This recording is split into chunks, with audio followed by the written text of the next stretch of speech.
All right, you guys, welcome back to the channel. In today's video, we're talking range coops.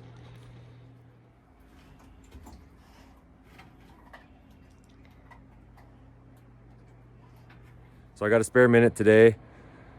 So I'm gonna go and look at getting their laying hens portable range coop set up for the spring months. We're still probably another 2-3 weeks before we put them out on pasture, just to let the pastures grow back enough before we put any birds on there. Our portable range coop for our summer months is a old hay wagon frame, and it is 14 by 8, and then we run 2 nesting boxes in there. And what we found is that it's not enough nesting boxes. We were bringing another one into the pen and just putting it on the ground for overflow, or else they were laying on the floor in here, which is a big pain. I'm also gonna have to cut that roost out of there to make more space, and then give it an overall pressure wash. I got it already lined up behind me just to clean it up from last year's previous mess. So let's get into it.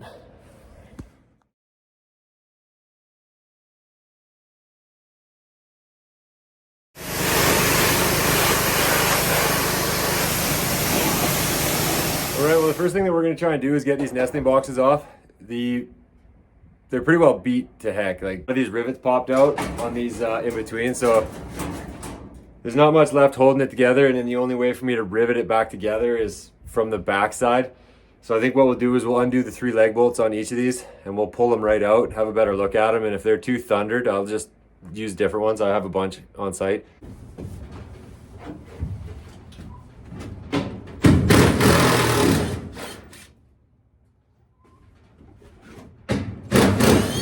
All right, here we go.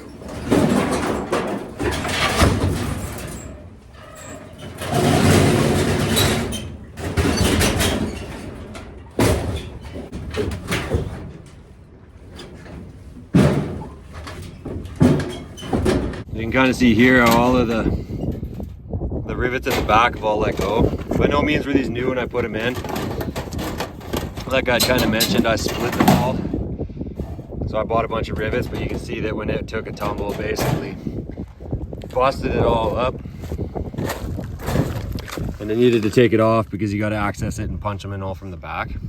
Okay, so now that we got those nesting boxes out of this coop, I've relocated those pieces of wood lower, so I can put the bottom one as close to the ground as I could. I think I left it off about 5 inches, and then the one above that will be 24 to 28 inches above that, which will give a little bit more room for them to jump in.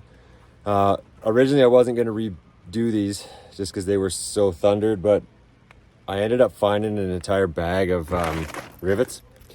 So I think for the 10-15 minutes it's going to take, I'm just going to rivet the little bit of the damage back together, and then I'll only have to split 1 nesting box. Anyways, long story short, these are going back in, and then I'll have to still split 1 for the upper 2, but I'll just kind of show you what the damage is on these things. Now that I got it up on the sawhorses, it's just these middle ones, a couple spots here. So it's actually not going to be too big of a deal, especially now that I have so many rivets. So if you're unfamiliar with rivets, they're fairly simple thing to do as long as you got the gun and the right size rivets. And that's the nice thing about these Shenandoah nesting boxes, is that they are just completely riveted together. So they're very easy to fix. If you have extra ones for parts and pieces, you can keep these lasting a long time on the farm if you have a rivet gun. So a little bit of damage here too.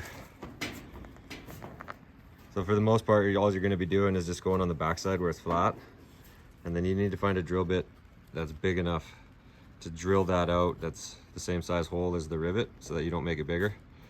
But once you get a good way through this end cap, it'll pop right through, and then you can just insert a new one and reattach it.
One thing I might look at doing here is I am a little concerned because I went like 5 inches. It's kind of a weird amount, and sometimes we put young pullets in here when we first get them and lock them in here for a little while so they get used to this new coop and they know that this is home base to come in at night, which is hard to get them to do, but sometimes they catch on. Long story short, I'm concerned that when they're small, they might still try to sneak under there, and if it's cooler nights, they might pile in and we might get them stuck in there. So we'll see what happens. I might end up having to do something different in here, like scab a piece of plywood on, kind of in and around. But for now, just 4 screws along the top. I will come in here and throw probably 1 on each of the studs at the bottom, just so that that bottom doesn't bounce out when we're pulling this through the fields. And then we'll jump in and get in this next ledger on. You'll see I already cut it because I got to bring it down. So we'll get that remounted and then we'll bring in the second one. So it looks a lot better in here now. Doubled the nest in box space, so hopefully it's enough. They still got a good roost. And then we'll just play it by ear. If we think that they still need more, then I do have spares. I can always leave one outside in the pen. But yeah, a lot nicer setup now. Still lots of room for people to come in and gather eggs. So I think what we'll do next is move to the outside. I think what we'll look at doing is getting the water tank set up, mounted up on the front. So we'll just got here is these cool drip waters. I'll have to break these apart and clean them all, but we bought those range coops last year, disassembled, and then had to reassemble them on site here, and they came with these portable water tanks and these as well, which was a pretty good deal. So what I might do is I'm going to do something different for the new coops, and being that we're just looking to make this work for one more season, I'm going to see about getting these mounted on the front of this thing and maybe run chains around them. So I'm just going to throw them up there and see what they look like to start with here.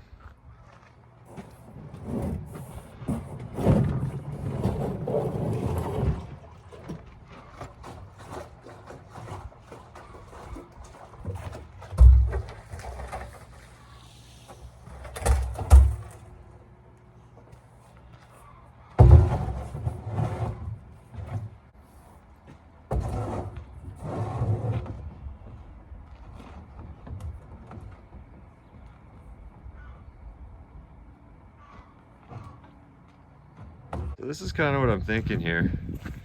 There's a ton of storage here for water. Where this coop's going to be living most of the summer, there could be a period of time where there's no access to water for up to 5 days, give or take. So at least this would be a good stockpile, and I don't have to haul water there every day on those times when there isn't any. But I think that if I position these valves to the side onto their black pipe and then run these down below, 1 in each corner, I can disconnect them and just flip them up to the top on when I gotta move the coop. Just disconnect this piece. Everything's hard with 2 hands, but anyways, you get it. I can disconnect that and just flip it up onto the top. And then the reason I'm putting these in the center is because that's the main support. Those beams go all the way down and rest on the steel. So that's where most of the weight needs to be. So what I might look at doing is just getting a 2x10, bolting it on here to hold these from falling off this way, and then maybe look at running some chains around the front just to hold it on.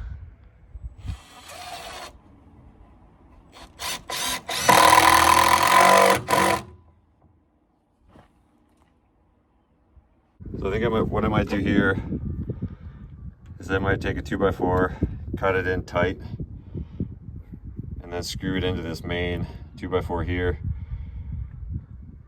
just to keep these from sliding. And then I think I'll also be able to screw 2 screws in through this side into that 2x4, just to keep this from pulling out. I screwed the heck out of it, so it should be fine, but I think more bracing is better. I don't know what these would weigh, but 50 gallons, well, 100 gallons of water between the 2 of them. I can't remember what the equation is there, but get that 2x4. Right, well, this is what I came up with so far. Got the 2x10 on the front, secure. Put these braces in just to keep it from tipping a little bit. Originally I was gonna put something back here, but I think I wanna wait and just see where this needs to sit exactly. If I gotta spin this to make room or whatnot, I will. Because then I was also worried that if I put something in here, then all that weight's just sitting on this fitting. So I think it's better for this to be able to move a little bit. Put another angle piece in the middle. And match things up on this side. I was gonna see about putting some strapping around the front of these things, but I don't know. It'd have to be pretty steep for those things to tip over. So I think for now we'll just we'll call that good, and then we'll just start working at looking what we got to hang these waterers from this wooden structure off to the side. So before we get these installed, what we're gonna do is just make sure that they're all refilled with water. If you're new to these types of waterers, what this is this water is just used as a weight. So we just refill the bottom cavity. This all snaps back together. Let's get that on. This ring keeps this push rod up. So now that's all one piece. And then this piece will go on. I'm just gonna give it a quick clean. Okay, so now that we got this on here, this little spring is what creates the weight, or not the weight, but it tells it how much water to put in it. So being that it's hung by this, as this water in here empties, this will rise off the spring, sensing it to kick more water on through the valve. So as it fills, it compresses the spring and tells it to shut off.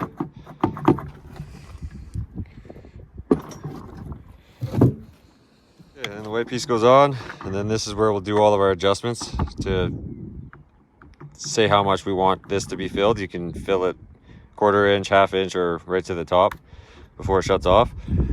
So we won't be able to do that until after. And then this little piece here is the valve.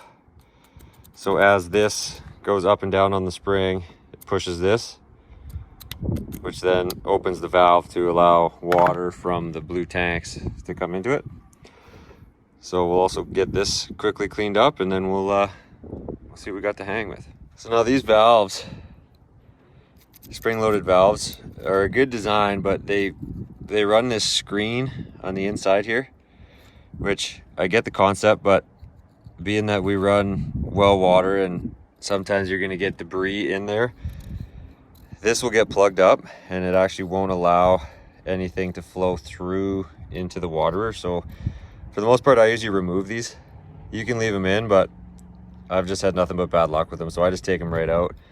Okay, so for hanging, what I actually got here is these pulleys. They were originally in this coop for the doors for the nesting boxes.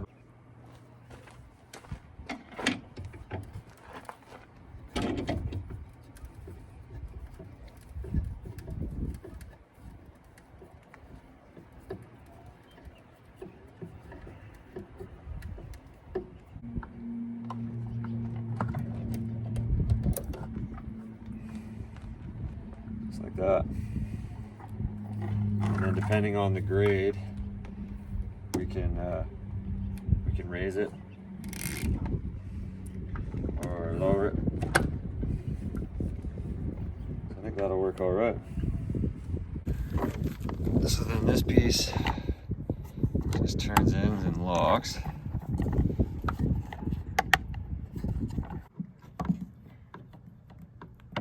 And we get put on there.